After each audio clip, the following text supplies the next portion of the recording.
கர்நாடக மாநிலம் தென்பெண்ணை ஆற்று நீர்பிடிப்பு பகுதிகளில் பெய்து வரும் கனமழை எதிரொலியாக ஓசூர் கேளவரப்பள்ளி அணையில் இருந்து தொடர்ந்து மூன்றாவது நாளாக வினாடிக்கு 1348 கன அடி நீர் வெளியேற்றம். அணையில் இருந்து குவியலாக ரசாயன நுரைகள் பொங்கி செல்வதால் விவசாயிகள் கவலை அடைந்துள்ளனர். கிருஷ்ணகிரி மாவட்டம் ஓசூர் அருகே உள்ள கேளவரப்பள்ளி அணை நீர்த்தேக்க அணைக்கு கர்நாடக நீர்பிடிப்பு பகுதிகளிலும் மற்றும் மாநிலத்தின் பல பகுதிகளில் பெய்து வரும் கனமழையால் கேளவரப்பள்ளி அணைக்கு நீர்வரத்து 4வது நாளாக அதிகரித்து காணப்படுகிறது. நேற்று அணைக்கு வினாடிக்கு 1368 கன அடி நீர் வர்த்தக நிலையில் இருந்ததாகவும் இன்று அணைக்கு 120 கன அடி நீராக சற்று குறைந்து வினாடிக்கு 1248 கன அடியாக நீர் வரத்து வந்து கொண்டிருக்கிறது.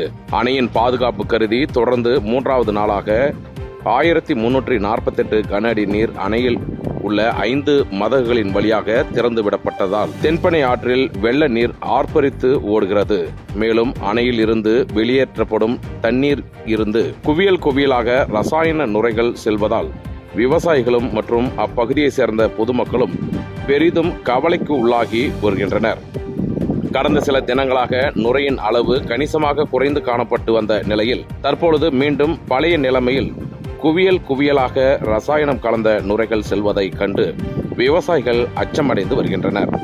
அணையில் வெள்ளப்பெருக்கால் தொடர்ந்து ஆற்றங்கரை ஓரமாக உள்ள கிராமங்களுக்கு கிருஷ்ணகிரி மாவட்ட ஆட்சியர் 4வது நாளாக தொடர்ந்து வெள்ள அபாய எச்சரிக்கை விடுத்துள்ள நிலையில் வருவாய்த்துறையினர் ஒலிபெருக்கி மூலம் எச்சரிக்கை விடுத்தும் வருகின்றனர். கேளவரப்பள்ளி அணையின் மொத்த கொள்ளளவான 44.28 அடியில் தற்பொழுது 41 அடிகளில் தண்ணீர் சேமிக்கப்பட்டு வருவதாகவும் பொதுப்பணித்துறையினர் தகவல் வெளியிட்டுள்ளனர். செய்திகளை உடனுக்குடன் தெரிந்து கொள்ள கீழ்கண்ட கேபிள் மற்றும் டிடிஎச் நெட்வொர்க்குகளில் எம்நாடு செய்தி தொலைக்காட்சியை காணுங்கள். பாதகம் செய்பவரை கண்டால் நாம் பயம் கொள்ளலாகாது பாப்பா. மோதி மிதித்துவிடு பாப்பா, அவர் முகத்தில் உமிழ்ந்து விடு பாப்பா. அண்மை செய்திகளை உடனுக்குடன் தெரிந்து கொள்ள இணைந்திருங்கள் எம்நாடு தொலைக்காட்சியுடன்.